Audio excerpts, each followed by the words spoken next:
The next time you feel a fever coming on, you'll open a cabinet and swallow a pill. But for 99% of human history, there was no cabinet, no pill, no doctor, no idea what was even making you sick. When ancient humans got sick, they were alone with it in a way you've never been. And yet, you're here, which means every single one of your ancestors survived long enough to pass you down. So what did they actually do when their own body turned against them? The answer is stranger and far more clever than you'd expect. Imagine waking up burning with fever in a world with no word for infection. You don't know about germs. You won't know about them for thousands of years. All you know is that something invisible is trying to kill you. For most of human history, this was the most dangerous moment of your life. Not the hunt, not the predator, the quiet morning you woke up sick. And yet, slowly, painfully, our ancestors figured out how to fight back. Not with magic, with the world around them. Start with pain. Around 5,000 years ago, the Sumerians wrote something onto a clay tablet, one of the oldest prescriptions on Earth. It told the sick to chew the bark of the willow tree. They had no idea why it worked, but it did. Willow bark contains salicin, the chemical your body converts into the same thing inside an aspirin. Ancient Egyptians used it too, written into the Ebers Papyrus around 1550 BC.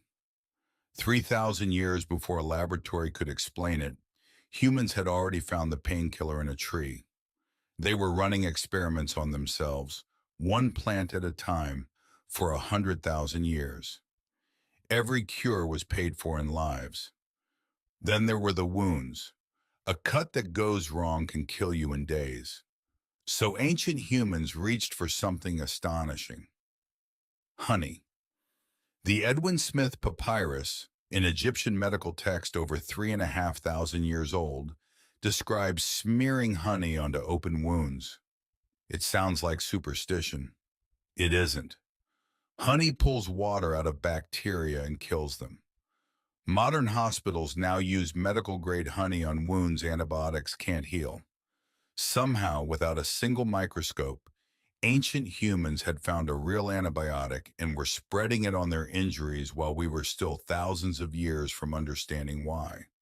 But not every sickness had a plant that could fix it. And this is where it gets strange. When the body couldn't be healed, ancient humans healed the mind and discovered that sometimes that was enough. Across nearly every early culture on Earth, one figure appears again and again. The healer, the shaman, someone who performed a ritual over the sick, chanting, smoke, the laying of hands.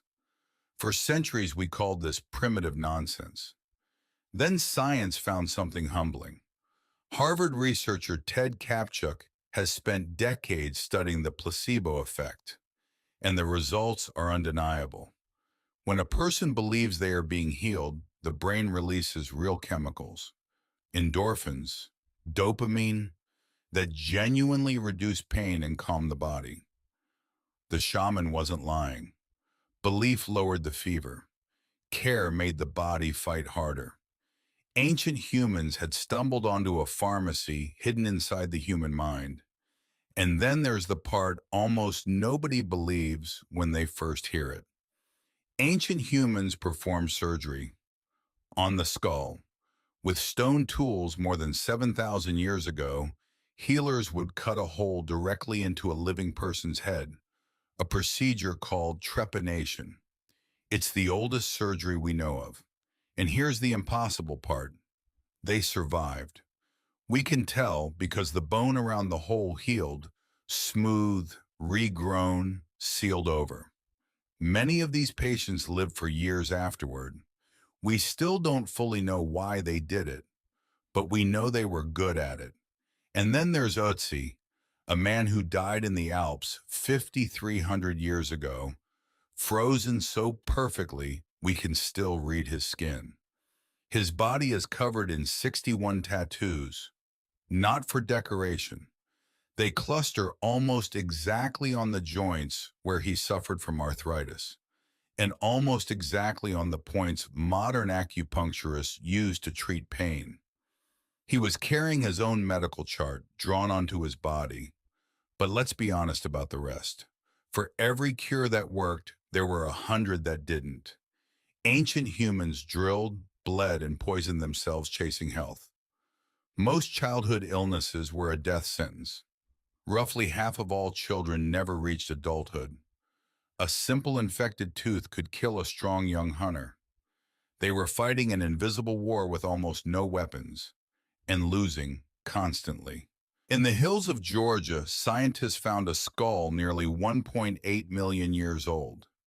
It belonged to an early human who had lost every tooth but one years before he died.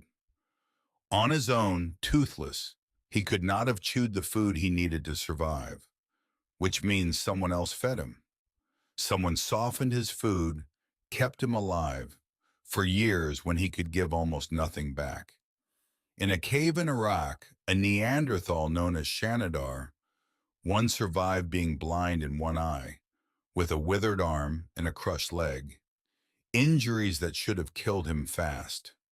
He lived for years because his group carried him. This is the real medicine. Long before the willow bark and the honey, the first thing that kept our species alive was each other. Compassion was the original cure. So the next time you swallow a pill without thinking, remember what it cost to get here. Every remedy in your medicine cabinet is the end of a 100,000-year experiment written in the lives of people who tried and failed and tried again. You don't remember any of them, but your body does. The fever that breaks, the wound that closes, the immune system that fights in the dark while you sleep. That is their inheritance, running inside you right now. You are not just the survivor of that ancient war. You are its trophy. And every one of those ancestors, alone and burning with a fever they couldn't name, was fighting for someone they would never meet. You.